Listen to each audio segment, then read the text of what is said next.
Friends, আমি আলপনা মাছ যাচ্ছি। সবাই কেমন আছেন? আশা করি সবাই ভালো আছে। আজ তো আবার বুধবার, আমি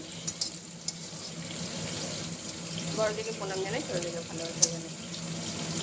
আজ আমি রান্না করছি রুই মাছের সাজনা আলু দিয়ে ঝোল। আলুটাকে ভেজে নামিয়ে নিচ্ছি।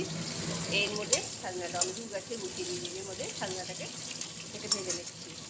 এখানে মাছটাকে লাল করে ভেজে নিচ্ছি। আমার লাগবে টমেটো, ধনেপাতা, পেঁয়াজ কুচি, আর এখানে আজকে 2 টুকরা পেঁয়াজ দিয়েছি, রসুন, আদা, তেজপাতা, লঙ্কা, যেমন ঝাল খাবেন পরিমাণে তেমনই, আর জিরে গুঁড়ো, ধনিয়া গুঁড়ো দিয়ে সব পেস্ট করে নিয়েছি।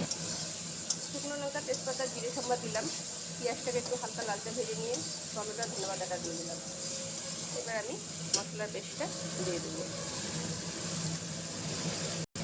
তেল বাড়ানো অবধি মশলাটা খুব ভালো করে আমি কষবো।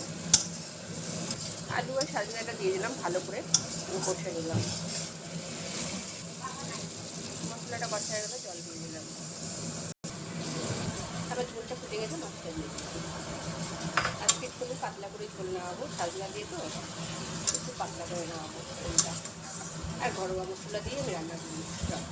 আপনাদের কেমন লাগে অবশ্যই কমেন্ট করে জানাবেন। আমার মাছের ঝোলটা হয়ে গেল, দেখুন। এবার নামিয়ে দেবো।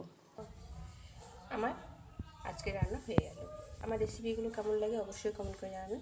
ধনেপাতা, টমেটো, আলু, সাজনা দিয়ে রুই মাছের ঝোল করেছি। এখানে আলু, করলা, পেঁয়াজ দিয়ে ভাজি করেছি। চলুন নেক্সট রেসিপি নিয়ে আবার কাল দেখা হবে। টাটা, ভালো থাকুন। আর অবশ্যই পুরো ভিডিওটা দেখার জন্য ধন্যবাদ। অবশ্যই চ্যানেলটা সাবস্ক্রাইব করবেন।